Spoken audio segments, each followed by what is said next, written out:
बिल्कुल, जैसा कि पीयूष ने बताया संतोष की जो महिलाएं पहुंच रही हैं पोलिंग बूथ पर, वो बच्चे भी अपने साथ लेकर आती हैं और छोटे बच्चे उनके होते हैं, घर में अकेले छोड़ नहीं सकती हैं। तो ऐसे में ऐसी महिलाओं के लिए भी खास इंतजाम किए गए हैं।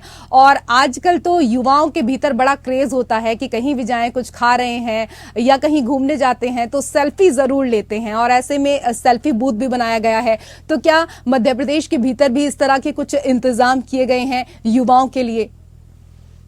जी बिल्कुल, पोलिंग बूथ में सेल्फी भी पॉइंट बनाया गया है। लोग मतदान देते हैं, उसके बाद अपनी सेल्फी लेते हैं, सोशल मीडिया में अपलोड करते हैं। ये ट्रेंड सा चल निकला है और इस ट्रेंड में बड़े बड़े दिग्गज पीछे नहीं है। जैसा कि अभी एक तस्वीर आई थी पूर्व मुख्यमंत्री दिग्विजय सिंह की, जो भोपाल में उन्होंने मतदान किया, उसके बाद उन्होंने सेल्फी ली अमरनाथ सिंह के साथ में और उन्होंने सोशल मीडिया में पोस्ट किया। तो इस तरीके की जो चीजें हैं वो बिल्कुल सामने आ रही हैं। अगर बात करें बच्चों की, तो बच्चों के लिए भी टेंट वगैरह लगाए गए थे कि जिसमें धूप में बैठने की, रुकने की कुछ व्यवस्थाएं की गई थी। और खाने की अगर बात की जाए तो 100 मीटर के अंतर किसी प्रकार की शॉप या दुकान का खुलना वर्जित होता है। तो जो मतदान करके यहाँ से मतदाता जाते हैं तो कई चाट, फुल्की और बाकायदे एंजॉय करते हुए अपने घर को वापस हो रहे हैं।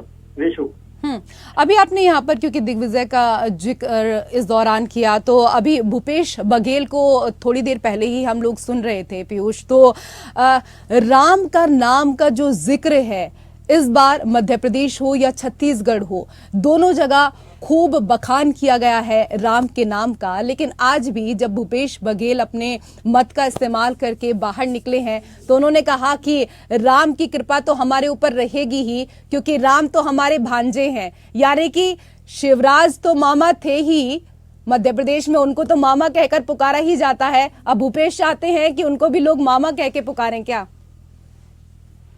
बिल्कुल सही बात है कि ये जो 5वां चुनाव है छत्तीसगढ़ जब से बना है, ये 5वां चुनाव है विधानसभा का। और इस बार जनता ने यहाँ देखा है कि धर्म और जाति आधारित ये पूरी राजनीति इस बार चल रही है। घोषणा पत्र की बात करें या जो चुनावी वादे की बात करें या इनके भाषणों की बात करें, चाहे भारतीय जनता पार्टी की हो, कांग्रेस की हो या किसी अन्य दल जो है, वो भी लगातार भगवान के नाम से वोट मांग रहे हैं।